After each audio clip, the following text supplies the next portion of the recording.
retirement doesn't mean shrinking your life. It can mean expanding it. And especially when you're retiring early. you're going There's out. a lot of life left. There is. What could I do to bring in additional income streams that wouldn't require income to start? After investing in a lot of these investments that I was talking about, and I've actually probably invested in, and there's also debt funds, different kinds of funds that you can get into that have high yields that are relatively low risk because they're tied to real estate. For people who come into the community who have capital, I'm partnered with people doing investments that I'm already invested in. So there's an opportunity that I can bring to the table. And for folks who don't have money, I have digital courses and other things so they can learn how to do digital marketing and or e-commerce like I'm also doing. I envision retirement differently, no doubt about it, but maybe it's just in me that I always love learning and doing things and can't sit still sometimes. I love AI. Well, first of all, you're not in control of your own destiny. Your employer doesn't care about you.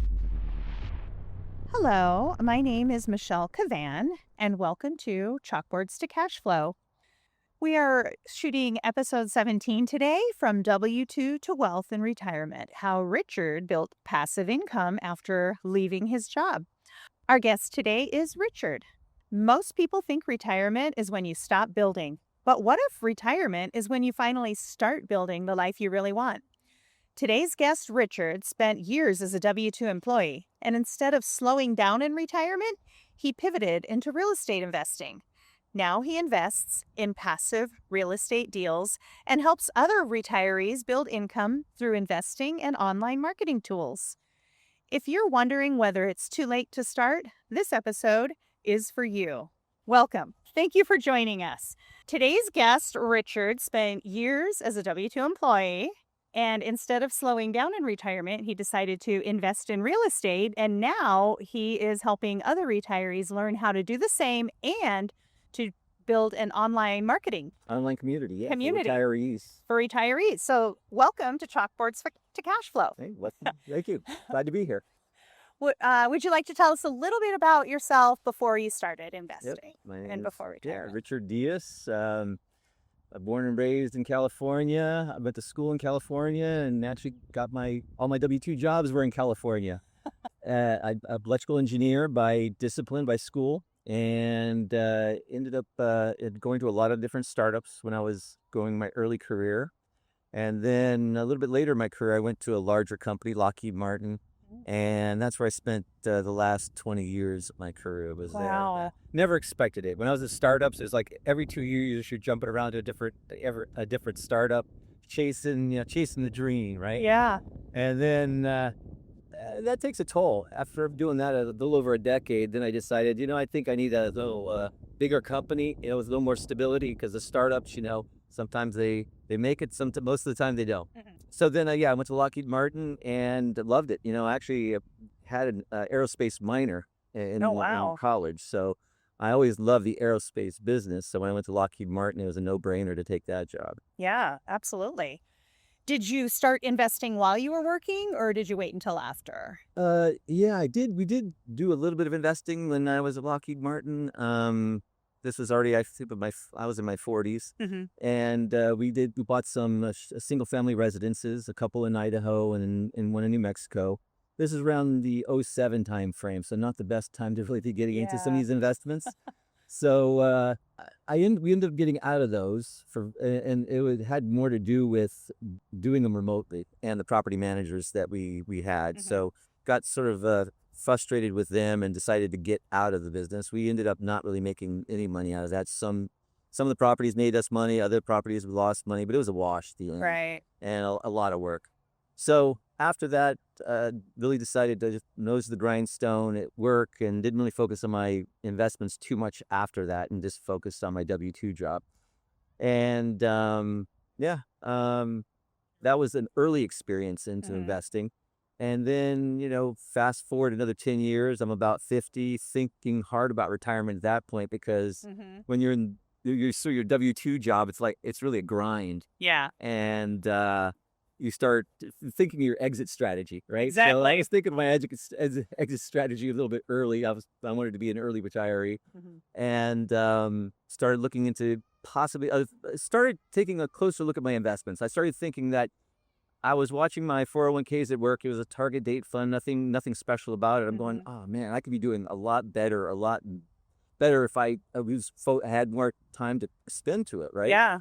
And so that was always in the back of my mind. That wasn't enough for me to pull the trigger and actually retire at that point. It was really too early. Mhm. And the calculations that I did said I was gonna, I should probably retire around 62 and whatnot. So that was like the early retirement to get a little bit of a pension, and some of the other benefits are there as well. So that was sort of the going in goal. So I started doing some work like figuring out what would be early retirement look like. Did my spreadsheets because I'm an engineer. I love my spreadsheets. Mhm. Did that to try and figure out, what I would need to retire. And again, it came back to, late 50s, early 60s. And I always said, as soon as I can retire, I'm going to, right? Yeah. So fast forward a couple more years, ran into, I guess, age discrimination at work. Yeah. And so that just added to the grind. And I'm going, well, this, don't like this at all. No. I don't really want to play this game. So I decided to take, things in my sort of my own hands and control my own destiny. And my pension started at 55. So I said, you know what? It's not much of a pension, but between that and some of the rental properties we already had, actually inherited Okay. and whatnot. I said, let's go ahead and do this and then kind of figure out the rest after I get out. So that's what I did. I retired at 55. All that started kicking in. And then I realized, oh man, I started researching investments, and the advice I was given was like the 4% rule. You tap into your 401k and you pull out 4% and so on. That'll be enough to carry you. Well, a lot of stuff happened. Inflation started going up around that time. The market started going down at that time. All this stuff, all the negative stuff that you don't always anticipate started happening, and the expense part of it, that exercise that I did before retiring, was probably a little conservative, and so didn't bode well after the paycheck stopped, right? Yeah. So I started looking at alternatives that can, basically help me catch up, speed up, my retirement fund. Mhm. And so after starting that, I started realizing, wow, there's a lot more out there than, target date 401ks and so on. I've already did a little bit of real estate investing, and we just inherited some properties also. There's a lot more out there than I thought. And so I started dabbling in some of it. I got into oil and gas. That was one of the first alternative investments that I did. I started finding some real estate. I started looking for out-of-state real estate, single-family homes to invest in. And I did the math, and they penciled out. They didn't pencil out here at California, but they penciled out for Right. other states. That's true. And did that. And but it seemed a little unwieldy to have like 10 properties in various states, or even in one state just remotely. And then given the experience that you have with our property manager, we said that may not be a good thing. Then we started discovering apartment syndications. Okay, I'm going, hey, that sounds pretty good too. The risk it seems like a little bit less risk because, you have 100+ tenants. If the vacancy rate, goes down by a couple of folks, or even, 10%, you still have 90% occupancy and whatnot, and it's still pretty good. And the exit strategy and they're being managed professionally, Mhm. and the exit strategies look pretty good too, with a 2x return on your investment. So I'm going, hey, this is a quick way. This is a good way to start building up growing that retirement income that I can't do anymore via Right. W-2 job, right? Mhm. I didn't want to go back to a W-2 job. No. So once I got the taste of being free, that Yeah. was what it was all about, is just keep on being free. So it was oil, gas, apartment syndications. And I found out about, assisted living, which I'm doing now. There's also debt funds, different kinds of funds that you can get into that have high yields that are relatively low risk because they're tied to real estate and so on. So I started looking for, low to medium risk type of investments that had, high returns, or kind of asymmetric type of, returns. And that exposed me to a lot. I even looked into franchises. I looked into a lot of different kinds of ways to bring in income streams, and I'm still doing that today Yeah, too. absolutely. That is good to know that, it's never too late to start. Mhm. You kind of talked a little bit about what you're invested in now. Tell us What should retirees understand before investing in these passive deals? There are a lot of deals out there. A lot of retirees don't know all the numbers or are looking at them. What should they look for when they're looking at a deal like that? Definitely look at track record for the folks that are involved. Mhm. So track record's a big one. How many properties have they similar kinds of properties have they managed? I know Mhm. the properties that I've gotten into, and then the folks that I've invested with, they had half a dozen or more Right. apartment complexes that they've done over the course of some number of years, right? Usually 5+ years. Mhm. And how profitable were those? What are the state of those, and so on and so forth. So Mhm. that would be something I'd recommend highly that people Definitely look do. at. Okay. And look into as much background as you can into the individuals you're investing with. Mhm. That's another good thing to do. And then obviously the numbers, the Yeah. numbers that they're projecting and so forth. And I would do a little bit of additional research into the areas. When I was doing my own research for single family homes and even multiplexes, Mhm. you look into a particular area. Is it growing, not growing? What are the comps obviously in the area? What kind of businesses are going into the area? Is the area growing or slowing Mhm. or going down? Those kinds of things. And what are the projections for the next 5-10 years? Because a lot of these projects, they have like 5-year holds at least to get in them. And So do you your homework. do your homework. Do lots of Yeah, a lot homework. of due No, diligence. that's Yeah, yeah. yeah. Short of doing all the underwriting yourself. Don't just Yeah, trust. yeah, Yeah. exactly, right? Trust And but then verify. and then, if you have people that that are in your investment circles, do they recommend anybody? Mhm. Do they know anything about the person you're going to be investing with? So these are the kinds of things that I usually look at. Now tell us a little bit about these online tools or what you're doing now in your community. You started Yeah. a community. Yeah. So I Yeah. started, yeah. So let me back up and how I got into Yeah, that. what inspired that? Yeah. So after investing in a lot of these investments that I was talking about, and I've actually probably invested in twice as many other ones that I even haven't even talked about.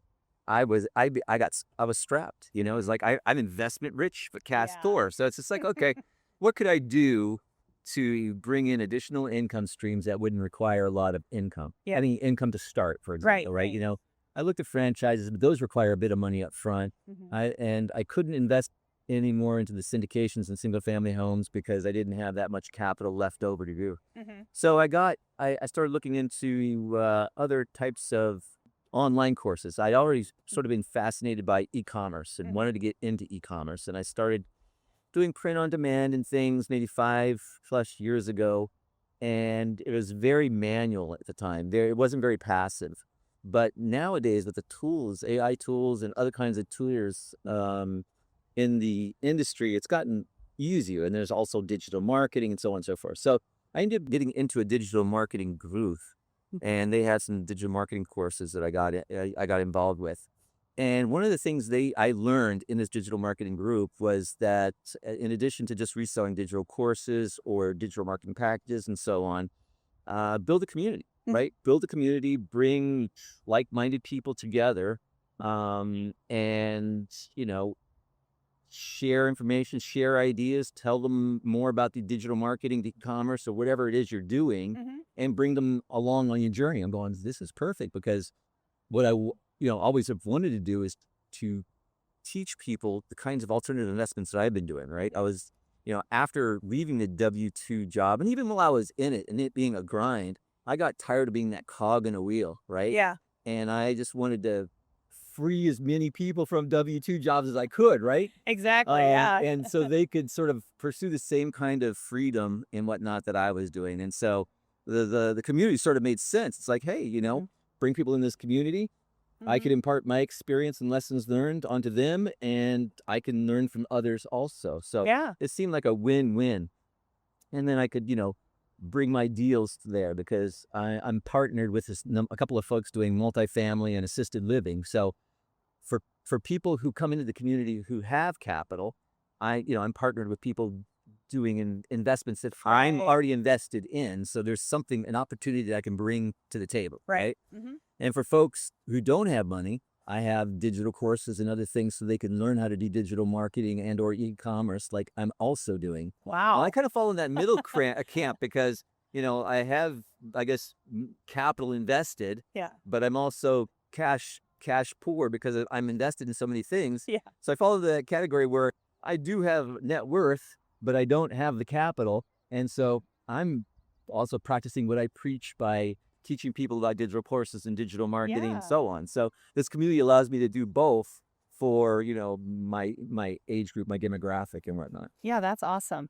That's why I was doing this. I wanted to help teachers and other people get started earlier because I feel like I got started pretty late too. Yeah, I yeah. was, 50, 55 before I started thinking about it. Right. I mean, I'm 55 now, and now I'm like, how can I retire and still have some income? Exactly. Exactly. Yeah, exactly. You want not, more income, Yeah. right? You know? More income because to get my full retirement, I have to wait until I'm 62 as well. Mhm. And Yep. I don't want to do Yeah, that. at 55 and a half, it's like, oh, I can't touch my IRAs till I'm 59. I Lucky, know. and then I can't get some of my other benefits till I'm 62. And then there's others that kick in at 65. And, when I was 55, I'm going, well, that's maybe not that far, but actually when you retire, it's just like, oh man, this is a ways, you start burning through some of your Yeah. savings and stuff. And you're going, hey, that's not good. Yeah. I need to start, growing my money, making my money work harder, Mhm. or bringing in new monies, right? So it Exactly. was all that. So tell me about these digital online marketing things. Mm. Like, what can you do digitally? I don't know anything about this. Okay, so these digital marketing program that I'm a part of Uh huh. teaches you how to pretty much market digitally anything, right? So for example, if you're doing e-commerce or if you're doing print on demand or if you're or even like I am doing, right, with this community is actually part of that digital marketing, right? Is getting out there through social media, through emails, through DMs and so on, Hmm. getting out there to people so you could tell them about what you're doing and, Tell your participate, story. Yeah. die, whatever, and, yeah, essentially that's the ultimate goal, right? Is to Yeah. get them into the fold and participate with you, whatever you're doing, whether it's investing or whether it's, doing courses and whatnot. Mhm.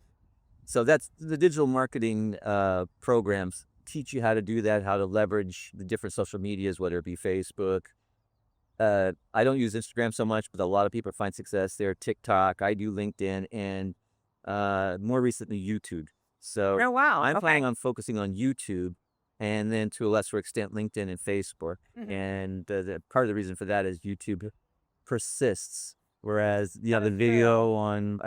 video posts and so on, and these other social medias don't persist as much. You get in front of eyeballs to get people interested, Hmm. but then those videos go away. Whereas in YouTube, they sort of live on forever.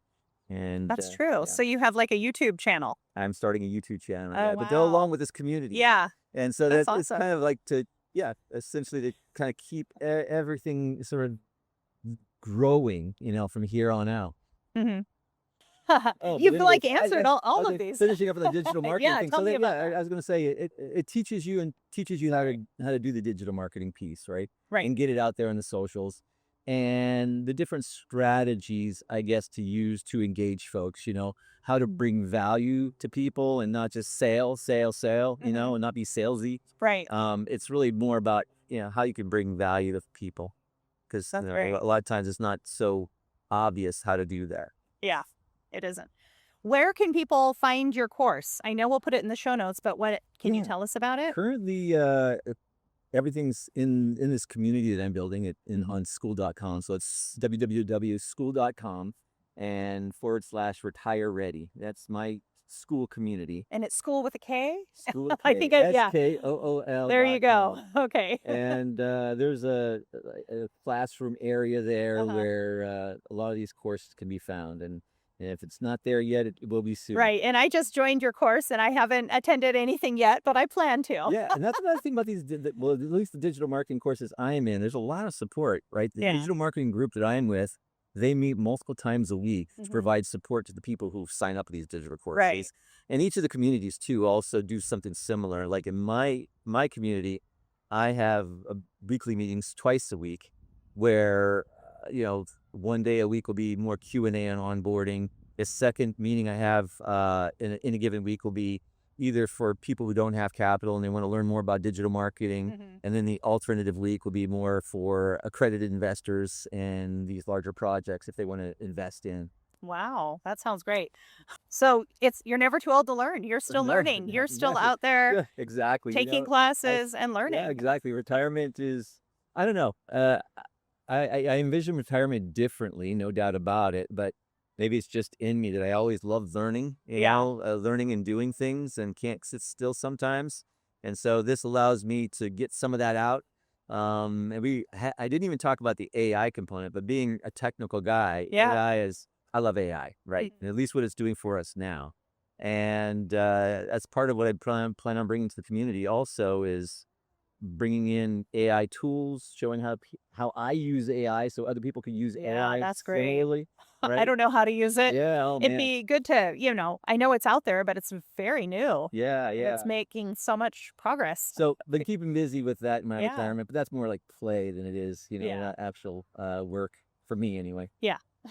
Well, great. What is one thing you wish or some advice for W-2 people to think about before they retire? What's one piece of advice you could give them now if somebody's a little ways off, maybe 5, 10 years? Well, first of all, you're not in control of your own destiny. That's the first thing I want to say. So wake up. Yeah. Wake up. Your employer doesn't care about you, No. right? This is maybe obvious, but Yeah. when I was in my W-2 job, I was a pretty loyal employee, Mhm. and I always was my whole career, and I think a lot of people are. But yeah, when that discrimination thing happened, it's like, whoa, here I am busting my butt, and you guys really don't care about me at all. I'm just another number. I'm just really literally a cog in the wheel. Mhm. Actually, I used to think of myself as, this is gonna date myself a little bit, but like an organ grinder's monkey. Oh, yeah. You're turning the I'm crank doing and you're the it. dancing monkey. I think after a while, that's how I envision myself at work. I'm going, I'm just like this little monkey that these people are making me dance. But anyway, first of all, first thing I tell W-2 employees is wake up. Mhm. Secondly, is get a handle on your expenses. Know what your expenses are, right? Because if you don't know your expenses, then you don't know exactly how much you need post Exactly. W Yeah. two, right, in your retirement. So get a handle on your expenses, and then get a handle on how you're invested and what you're invested in, what your returns on are, and so on. And then you put those together, and then start working on maybe what the exit strategy is. Mhm. It could be 5 years, could be 10 years, it could be switching up from how you're investing now to start investing in alternative investments that are out of the market Mhm. and whatnot that may have more upside, because Yeah. although the market did pretty well for the last couple years, there are a number of years where it didn't do well, right? So depending on when you're going to exit, you want to make sure that you're sort of either diversified or at least diversified, but you don't want to be solely sort of dependent upon the market for your retirement, because if you have all your eggs in one basket, you never know Exactly. what's going to happen. So diversify. But yeah, it's like those 3 or 4 things I'd say to, wake up and prepare. This is great advice. Yeah. Well, thank you for sharing your story and thank you for starting your community. And I hope this kind of brings it to more people so more people can join and start looking. Yep. Retirement doesn't mean shrinking your life, it can mean expanding it. And Especially when you're retiring early. yeah, you're going There's a out. lot of life left. There is, which is good to know. To everyone listening, whether you're 35 or 65, your financial future is up to you and start thinking about it now. It's never too late. Anyhow, and if you want to learn more about Richard and his community, check the show notes and follow him on not Instagram, Facebook or LinkedIn. Facebook or LinkedIn, or just Okay. go directly to the school community, because the community there, you're Okay. able to post and comment and communicate with me and other folks Okay, in the awesome. community. And is it under your name? It's Like Facebook or Facebook. Yeah, matter of fact, I sent you the links to them. yes. If you could put them in the Okay. show notes. Absolutely. Yeah, they're never that straightforward in Facebook and or LinkedIn. But yeah, it's my Okay. name with a couple of extra numbers, right? Okay. So it's in there. Yeah. Well, thank you. Thank you for listening and thank you for joining Thanks, us. Michelle. Yep. All right. To everyone listening, whether you're 35 or 65, your financial future is still in your hands. If you want to learn more about Richard's community, we'll link it in the show notes. And as always, join us in the Chalkboards to Cashflow Facebook group and follow Chalkboards to Cashflow on Instagram. Remember, you don't need to know everything, you just need to start. Bye. Thanks for listening to Chalkboards to Cash Flow, where we turn real estate dreams into real life wins for teachers and everyday investors. If this episode helped you feel a little more confident or inspired, make sure to follow, leave a review, and share with a friend. And don't forget to join our free Facebook group, Chalkboards to Cash Flow, where we support each other every step of the way. Until next time, keep learning and keep growing. And remember, you don't need to be rich to start. You just need to start.